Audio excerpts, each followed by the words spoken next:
Voilà, bienvenue à tous et que Dieu vous bénisse. Alors, souvent on nous pose des questions, il y en a qui cherchent quelle est la meilleure église. Où puis-je trouver la véritable église? Mais la véritable église, c'est l'église de Jésus-Christ. Premièrement, on y accède par la repentance, par la sanctification, et on passe par la porte qui est Jésus-Christ. Et on est dans cette église, dans ce royaume, spirituellement. Après le reste, il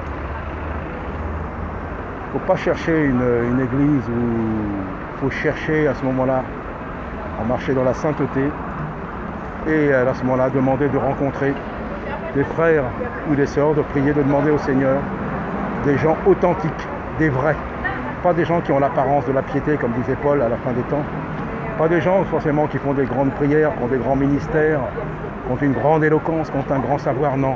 Des gens authentiques, des gens sincères avec le Seigneur, des gens qui se sont reconnus pécheurs et qui ne cherchent pas leur propre intérêt, qui cherchent l'intérêt des frères et sœurs, qui cherchent l'intérêt de ceux qui périssent, d'annoncer l'évangile en tout temps, tout lieu, toute occasion favorable ou non, qui marchent, qui ne jugent pas, qui ne critiquent pas, mais qui dénoncent et qui montrent les réalités des choses qui se font et qui ne sont pas bonnes, sans un esprit de jugement, un esprit de compassion, un esprit d'autorité.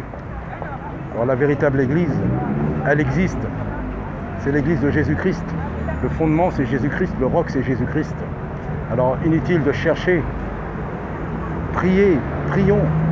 Marchons dans la sanctification et Dieu nous fera rencontrer, s'il le désire, des véritables. Car c'est ça qu'il faut demander. Pas que, ouais, je veux quelle église est bonne et tout ça. Il y a diverses églises, mais il n'y a qu'une seule église, c'est l'église de Jésus-Christ. Et ce qu'il faut demander, c'est de rencontrer des gens authentiques, comme je dis, des véritables.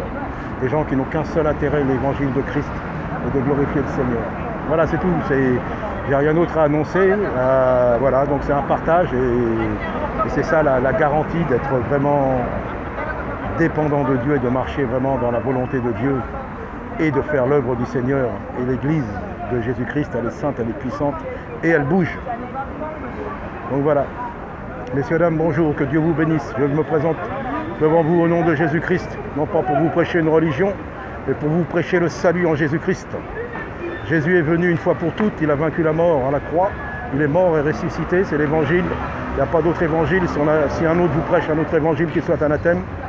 Et l'évangile du Christ ressuscité est encore valable aujourd'hui, beaucoup plus maintenant, puisque nous sommes à la fin des temps, messieurs, dames. Alors je suis là pour vous annoncer le Sauveur, le Seigneur. Qu'importe ce qui peut se passer, ce qu'il faut, c'est de venir à lui, de revenir à la parole de Dieu et de revenir à Dieu, car nous sommes séparés par nos péchés.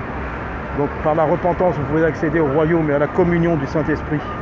Alors venez à Jésus-Christ, messieurs, dames. Jésus est vivant, ressuscité, il vous appelle. Il n'y en a qu'un seul pour vous sauver, messieurs, dames, c'est Jésus-Christ. Moi, je ne peux pas vous sauver, personne ne peut vous sauver. Je peux simplement vous annoncer le salut et la foi en Jésus-Christ, le seul qui peut vous sauver.